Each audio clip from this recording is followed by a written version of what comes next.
Hey everyone, after more than 15 years in the business, I finally got a book published. If you want to do me the biggest favor in the whole world, please head over to mikeyop.com and buy a copy. That's MIKEYOPP.com, and the book is named Martyr, and it's about psychics and the history and future of the universe. I wrote it, and I think you'll love it.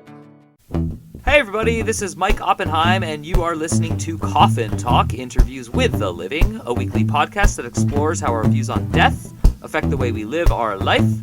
This week, we have a guest who is a widowed grandmother, and at 70, Kathleen Israel decided to walk the Camino Santiago with just her 4 angels to accompany her. She wrote a best-selling book about her adventures, in which she shares her wisdom she learned from the experience and also from the people she met there. Your host is a huge fan of the Camino Santiago, and I have always wanted to do it, and I'm still waiting to do it. I'm 41 at the time of this recording, so even if it takes me 29 more years, I will follow Kathleen, and today I am so excited to ask her questions about it. So, Kathleen, welcome to the show. Happy to be here. So I guess we should start with our normal question, which is how old are you, which we know you were 70 when you did this, and then where did you grow up, and what generation, if any, do you consider yourself a member of? Okay, well, I'm 74 right now, and they say I'm a baby boomer. I mean, that's the, I pretty much am an old lady, but I don't really think it doesn't feel like it, I guess I should say. And where'd you grow up? I grew up in San Diego, California. It's such a great place. And I still live here. So I just never wanted to go away. I'd like to travel, but I'd like to live in San Diego. Oh, I love San Diego. I grew up in the Bay Area, and I'm very jealous. San Diego's by far the best city in California. It's not even close. There's nothing comes even close to it, and I love it. I try to go there often. So you're awesome. And actually, only because you mentioned it, I am curious as I'm aging, what age did you first self-identify as a quote-unquote old lady? I'm just curious. It's the gray hair. Okay. I mean, I started getting gray when I was 35 or something. I had this little white spot in the middle of the front of my head, and I used to dye my hair. So I guess I stopped dyeing my hair when my husband got sick. And so I was 50, I guess. Yeah, no, I mean, I'm asking because there's different people with different aging strategies, but anytime someone refers to themselves comically the way you did, I know that I'm in the same boat, the same ilk as them, which is someone who is going to try their best to age with grace, but obviously aging is aging, and it's, the part of life that many of us fear, none of us embrace at first, but it's kind of the whole point of the show, because we call it Coffin Talk, because we're kind of walking our way to our burial. That's right. Yeah.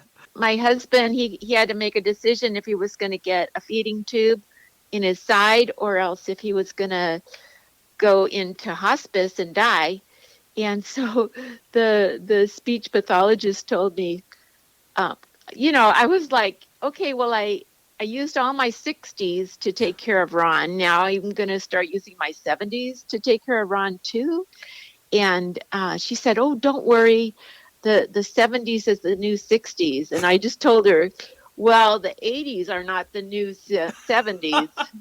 Once you're 80, it's difficult. Yeah. What did your husband have, and how aware and everything was he for the 10 or so years, it sounds like? Yeah, he was sick for 18 years. 18, wow. Yeah, and we knew about it for 17. And he had Parkinson's disease. Oh, okay. And it's the kind of thing that doesn't kill you until it does. And so you get to just, you just get to live with it. And at one point, the well person gets to be the caregiver, which I'm not saying that's a bad thing, because when we got married, I was all in. Mm-hmm. I mean, this is death do us part thing. And if you're going to do death do us part, somebody's going to be taking care of somebody. So I prefer to be the well one, let him be the sick one, if you got to do that. I didn't really have that much of a disagreement with it, but it was a long time for me to just be caring for him. No, that's, incredible. I can't even, obviously I've met a few people, and who had Parkinson's that were in my life. And then I, of course, saw it a lot at the hospice, but that was always at the very end. Did you have children? I have 5 children. I always thought, wow, have a lot of kids. Then they'll be able to take care of you when you're old. But you know what? They're busy. They were fine with me just doing it by myself. Okay. And so were they all out of the house, though, by the time he got the diagnosis? Oh, yeah. Okay. Well, our baby boy had just gone to college. And so Ron had to quit his job right as John was going off to college. Oh, wow. And that was difficult for John. He had to make his own money. He became a wonderful entrepreneur because of it, but it was hard for him. That's so interesting, because I think that's not common in a family that, like, the last of 5 would have a completely different, like, self-made story, so to speak, Yeah, he's amazing. That's cool. Who gave you the idea of the Camino, or how did you decide to do that? So around about 2013, my girlfriend walked the Camino, and she put it on Facebook, and I just thought that was such a neat thing. I really felt like she was doing something very special for herself. And so I just told myself, when Ron's done with his disease, I'm going to go do that. So after Ron died, there was a lot of paperwork to do. He died in August. And then by January, I was done with the paperwork. And I thought, well, if I'm going to go, I better I better learn how to do this. So I started checking out YouTube and how to pack. And, I went to some talks at the library and stuff, and I just figured out how to do it. Where do you fly in and fly out of, and how long does it take, like, a normal person? You know what I mean by that? Yeah, usually people maybe take 35 days to do the Camino. I flew into Paris because Paris was the cheapest place to fly into. You just kind of decide. Last time I went, Barcelona was the cheapest. So, you just, wherever it is, you go fly in there, and then you take a train so I flew into Paris. I stayed there for a week to be a tourist, so I wouldn't have jet lag. And then I flew, EasyJet's great. You can just fly EasyJet to Bayonne, no, Biarritz. Yeah, I flew to Biarritz from Paris. And then I took a cab to Bayonne, and I spent the night at an Airbnb. And then I got on a train and took a train to Don Pied de Port. So then I stayed there the night, and then I started in the morning. Wow. And I mean, I'm bursting with questions, and they're all positive, and I'm so excited to hear about this. So, first of all, did you speak Spanish before this trip? Well, I do live in San Diego, which is right next door to Mexico. So, I mean, I took 2 years of Spanish in high school and 1 in college. And no, I don't speak Spanish.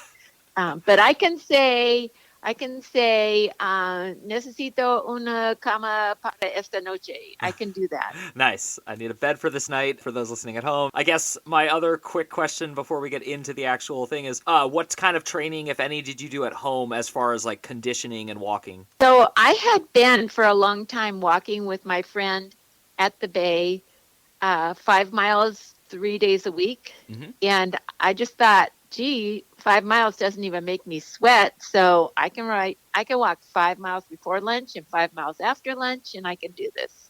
Cool. And so I just thought, okay, so it's 500 miles, 10 miles a day, 50 days, so I just figured I can do it.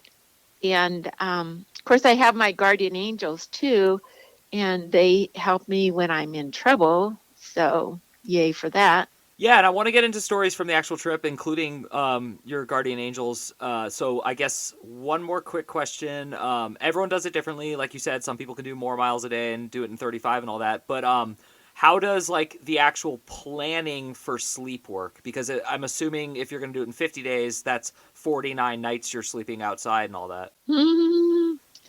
Yeah, it's like against the law to sleep outside. So they have albergues. They're like a hostel, only They're just for pilgrims. Oh, cool. And so you go there, and they could be anywhere from 5 to 12 euros a night. Okay. Actually, I just saw one that was 15 euros. But anyway,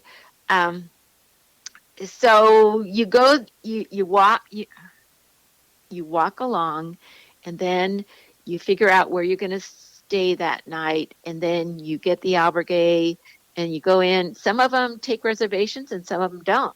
Okay. And Wow. so there's this really cool app. It's called Camino Ninja.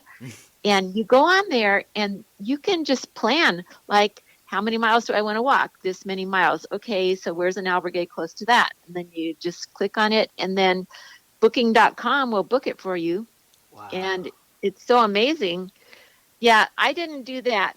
I just walked the Camino Portuguese 2 years ago, and so that's what I used, the Camino Ninja app. But when I walked the first time, I just used a book, and the book was like told you about each city, gave you all the phone numbers, all the albergues. You could call them and say, "Necesito una cama de para esta noche," and then you could have a room.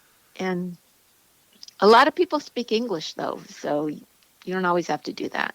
Cool. And then let's get into the trip. I guess my first question, I know you did it alone, but you also talk about having angels with you, but were there friends or family who was like, no, no, no, you have to go with someone, this is too dangerous, you're a woman, you're older, blah, blah, blah? They were so supportive.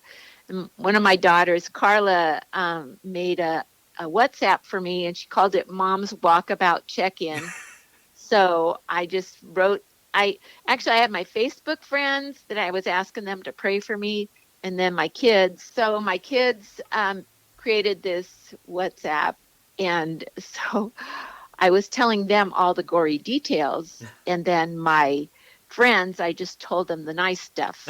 So between the two of those, I could write my book. By the way, just for everyone listening, because I like to say this in the middle of the episode, the notes will include a direct link to find her book so you can buy it. So I'll make it very easy for everyone to find that. Why don't you tell me, because we don't have time to hear every story from the trip, I'd love to hear, to start with, what was the scariest moment of the whole trip?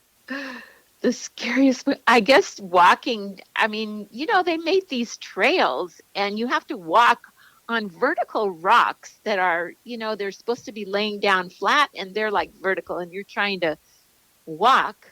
And I mean, I did actually fall down one time, and then a friend came by that I had met earlier, and he wanted to help me get up, and I'm like, no, I'm not getting up. So I just scooted down the whole mountain on my butt, and I was just hoping that I wouldn't have a hole in my pants, and I didn't. So yay for, my pants didn't get a hole in them.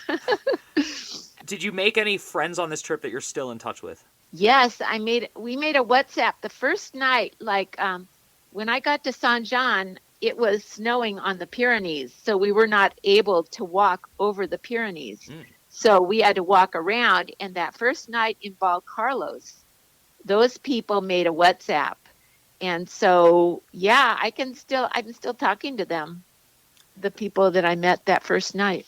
Cool. And then let's get into the spiritual side. So before we hear about your guardian angels and all that, we ask every single guest without fail, what do you think happens when you die? So I'd love to ask you a little bit of a different version. I'd like to know what you think happens when you die, and then I'd also like to know if that has changed since you took this trip. Oh, gosh, I have this really strong faith. I am a woman of faith, and I just always knew that, God just takes you up to heaven when you die. And when Ron was gonna, his death was kind of imminent, and I just felt like it was my responsibility to prepare him for his death. And so I went on YouTube, and I couldn't believe it. The first thing, sometimes they have something at the top that isn't what you're looking for. It was a guy who was a doctor, emergency room doctor, who had met so many people that died, and he brought them back to life, and he would talk to each one of them. And they all had, after they didn't die, they all had the same story. And so he said that he wasn't afraid to die anymore, and that everybody talked about, they got out of their body, they got up, they were looking down at the emergency room from up in the sky or on the ceiling. I don't know where they are. And then they maybe went down the tunnel and found out it wasn't their time yet. And then they went back, and it was a real drag to get back in their body again. So I'm thinking it's going to be a cool experience. And I'm getting kind of old, like 74. And I don't think it's too, like it might be. I mean, my girlfriend's mom just had her 100th birthday. So, I mean, I could do that. But I don't know. I'm trying to figure out something about like longevity, which is, some people actually don't want to live into old age. And I think they make conscious decisions their whole life to kind of almost accelerate that. Like, not everyone who smokes cigarettes is going to die from smoking, but it's obviously going to increase the likelihood of physical stuff like that. So now that you're like 74, do you ever consider just picking up some bad habits and saying, F it, I'm going to have fun the last couple of years? Or do you want to like keep a really healthy lifestyle and try to reach 100 or maybe even 110? Hey everyone, if you're a fan of the show, please head over to mikeyop.com and click the subscribe button. It's the best way to support us, and it's free. That's MIKEYOPP.com. Thanks. Yeah, God's really got me on a tight chain here. Because if I eat the wrong thing, I itch. I like itch, and it's awful. And it's like my eyes get all peely and stuff, and my mouth gets, it's not pretty what happens if I eat the wrong stuff. So I'm like, oh man, it's like, what? Yeah. I can't have cake. I can't have, donuts at church. No. Oh my gosh. It's like torture. That's so funny. I'm actually we have a lot in common because I'm starting to notice things I didn't want to notice, just like the way foods are affecting me. And like, I can continue to ignore it and pretend that I just have like this overall like feeling, or I can really pay attention to like the subtle nuances and how my body reacts to every little thing I do. And so it's becoming annoying because I'm like drinking very rarely now, and I don't want to be a person who drinks very rarely. I just want to be a normal, healthy person. But I definitely identify with what you're talking about. And then personally, because I am the age I'm at and I have 2 children, I want to live a very long time because I want to be there for them, which is like a different dynamic. And so kind of on that same line of thought, how much do your children now like enter your like worrying mind? Like, do you still feel like you're a parent at all times, or does that start to wane? No. I think it's really good to be the kind of old person that your children worry about, not you worry about them. Because and they don't, I haven't detected them worrying about me. They're kind of proud of me and stuff. Cool. So I do not worry about them because they have gone so far away from what I think is okay that I don't even, it's ridiculous for me to expect them to do what I do. You know what I mean? I figure that I got to raise them the way I wanted to, and nobody stopped me, and so they get to do that too. That's very cool, and I love to hear it the way you phrased it, because that is my philosophy as well. Like, I kind of have that philosophy about just everything that's going on in the country and the globe right now, which is that young people inherit Earth, and you have to not only trust them, but also let them make mistakes just like our generations did. And but it's hard. It's easier to say that out loud than to sit here and watch it and do it. But I really respect that. I respect that a lot. Yeah, I went and got me a crossover car, a car that uses, electricity and a hybrid. Yeah. And so that's my little, I hope I'm not damaging the earth too much here. So I try and, I have worms and they eat my garbage, and I do some stuff to help the environment. Yeah, no, it's cool. I think everyone just has to do what they feel like. It kind of goes back to not just consciousness, but conscientiousness. Like, we all have different degrees to which we care and don't care. And I think, we're in this mess together, and it seems like a mess, but it also is sort of fun, and you get to do what you get to do. But that's kind of why I was excited to interview you, is I just like people I'm attracted to talking to people who make brave decisions, and I think at any age it's brave to take a couple months off to go to a foreign country and walk, and I think it's especially interesting that you did it alone. So let's get back to a little bit of the trip before we take off here. Tell me about these angels that you refer to, because some people don't believe in that, some people do. So what's your take on specifically on this trip? How are your angels with you? Well, I actually know my angels personally, Cool. and there was this lady in my neighborhood when my kids were little, and she had this thing called Soldiers of Mary. I mean, she made it up herself. It isn't like a thing. Okay. And so I was there for crowd control, and then she said, okay, so let's all color these. We colored these papers about the guardian angel. I don't know if you've seen that picture of kids going over a bridge and the guardian angel standing there really big behind them. Yeah, I do. Anyway, we colored that, and then she said, would you guys like to meet your guardian angel? And I'm like, oh, this sounds really good. And so I mean, I did it too with the kids. And so she said, okay, sit there quietly and just think about your guardian angel and ask your guardian angel what their name is. And the first thing you think of, that's their name. And so I was sitting there thinking about it, and I got Lunk. And I'm like, Lunk? What kind of name of an angel is Lunk?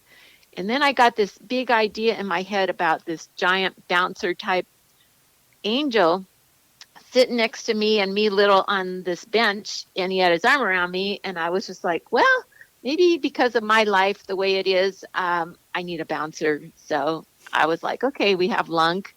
The next year they did the same thing, and I sat there and I was like, okay, guardian angel, what's your name? And I got Mary Bell. And Mary Bell, I got this idea that Mary Bell is this flying around, flittering, gregarious angel, which is just like the opposite of Lunk. And so I thought, well, there's balance for you, between the two of them.